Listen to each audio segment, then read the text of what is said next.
বাড়ির কাজ করি, সারাদিন রান্নাঘরে থাকি, আবার অনেকেই অফিসে যায়, নানা কাজে বেরোয়। তো এত কিছুর মধ্যেও নিজের ত্বকের জন্য আলাদা করে সময় বের করা সত্যিই খুব কঠিন হয়ে যায়।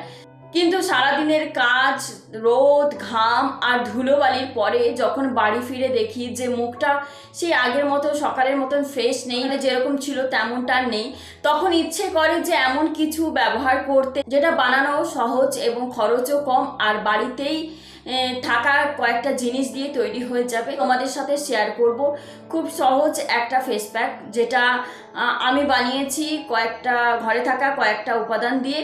তো ত্বককে পরিষ্কার রাখতে, ত্বককে নরম রাখতে এবং ত্বকের ফ্রেশ অনুভব করাতে সাহায্য করে।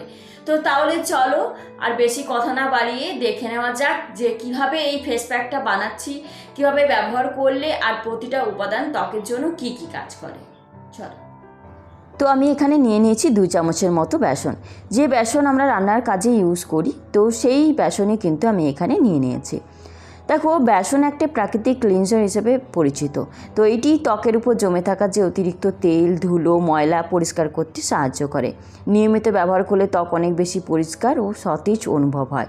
এছাড়াও বেসন যে মৃত কোষ দূর করতে সাহায্য করে, ফলে ত্বক আগের তুলনায় মসৃণ দেখায়। যাদের ত্বক খুব বেশি তেলতেলে তাদের জন্য এটি উপকারী হয়, কারণ এই বেসন অতিরিক্ত তেল কমাতে সাহায্য করে ভীষণভাবে। তাই বেসন হচ্ছে একটা ক্লিনজিং হিসেবে কাজ করে।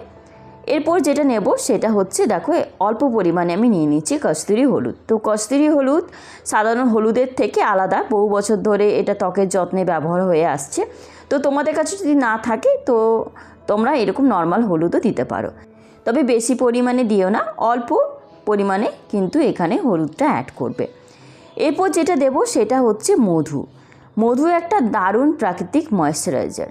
তো এটি ত্বকের আর্দ্রতা ধরে রাখতে সাহায্য করে, ফলে ত্বক ড্রাই ও রুক্ষ লাগে না।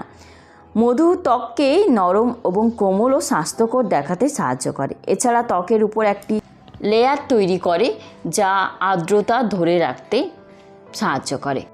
তো এখানে বেশি দেওয়ার প্রয়োজন নেই, অল্প একটু দিয়ে দেবে, তাহলেই হয়ে যাবে। এরপর যেটা দেব সেটা হচ্ছে দই। এটা আমার ঘরে পাতা দই। তো তোমরা চাইলে কিন্তু দোকানের কেনা টক দইও দিতে পারো, তবে জল ছাড়া টক দইটা ইউজ করবে এখানে। এবারে দইয়ে বলি যে দইয়ে যে ল্যাকটিক অ্যাসিড থাকে, সেই ল্যাকটিক অ্যাসিড ত্বককে আলতোভাবে এক্সফোলিয়েটেড করতে সাহায্য করে। তো এটি ত্বকের উপর যে জমে থাকা মৃত কোষ ধীরে ধীরে দূর করতে সাহায্য করে, ফলে ত্বক আরও মসৃণ দেখায়। পাশাপাশি দই ত্বককে ঠান্ডা অনুভূতি দেয়। ত্বকে রোদে থাকার পর যে ত্বক আরাম দিতেও সাহায্য করে এই দই। নিয়মিত ব্যবহার করলে ত্বক অনেক নরম ও সতেজ অনুভব হতে পারে। এরপর যেটা দিতে হবে সেটা হচ্ছে অল্প পরিমাণে গোলাপ জল। কয়েক ফোঁটা গোলাপ জল দিলেই হয়ে যাবে। তা সবকটা উপাদান কিন্তু ভালো করে মিক্স করে নেবে। এরপর বলি যে এই প্যাকটা তোমরা কখন কিভাবে ইউজ করবে। দেখো, তোমরা বাইরে থেকে যখন বাড়িতে ফিরবে, বা ধরো তোমরা সপ্তাহে এটা 2 দিন করবে, তো প্রথমে ফেসটাকে ভালোভাবে পরিষ্কার করে নেবে। তারপর পুরো ফেসে বা গলায় সমানভাবে নেবে। 15 থেকে 20 মিনিট রেখে দেবে। পুরোপুরি শুকিয়ে গেলে জোরে ঘষবে না, হালকা জল দিয়ে আলতোভাবে মাসাজ করে ধুয়ে তুলে ফেলতে হবে। এইভাবে তোমরা করো, দেখো রেজাল্টটা কি হয়। দারুণ উপকার পাবে, স্কিনটা অনেক ব্রাইট হয়ে যাবে। এরপর অবশ্যই নিজের ত্বকের ধরন অনুযায়ী একটা ভালো ময়েশ্চারাইজার লাগিয়ে নেবে। আর অনেকেই ভাবো যে ফেস প্যাক ব্যবহার করার পর আর ময়েশ্চারাইজার দরকার নেই, কিন্তু ফেস প্যাকের পর ময়েশ্চারাইজার লাগালে ত্বকের আর্দ্রতা বজায় থাকে এবং ত্বক আরও বেশি নরম অনুভূত হয়। যদি দিনের বেলা এই ফেস প্যাক ইউজ করো তাহলে বাড়ি থেকে বেরোনোর আগে অবশ্যই সানস্ক্রিন লাগাবে। আর কারণ ত্বকের যত্নের সঙ্গে সানস্ক্রিন ব্যবহার করা খুব গুরুত্বপূর্ণ। আর এই ফেস প্যাকটা সপ্তাহে তোমরা 2 বার ব্যবহার করলেই যথেষ্ট, প্রতিদিন ব্যবহার করার প্রয়োজন নেই। একটা গুরুত্বপূর্ণ কথা সেটা হচ্ছে যাদের সেনসিটিভ স্কিন, তো তারা কিন্তু অবশ্যই অল্প করে নিয়ে কানের পেছনে প্যাচ টেস্ট করে নিও। যদি কোনো রকম জ্বালা বা চুলকানি বা অ্যালার্জি না হয় তাহলে সেটা মুখে ব্যবহার করতে পারো। তবে আরেকটা কথাও বলে রাখি, এই প্যাকটা কিন্তু বানিয়ে স্টোর করা যায় না।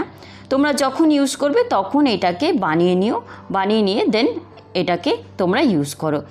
তো এখানে যেই সব উপাদানগুলো ইউজ হয়েছে সেগুলো কিন্তু আমরা নর্মালি প্রত্যেক দিনই বাড়িতে পাওয়া যাবে।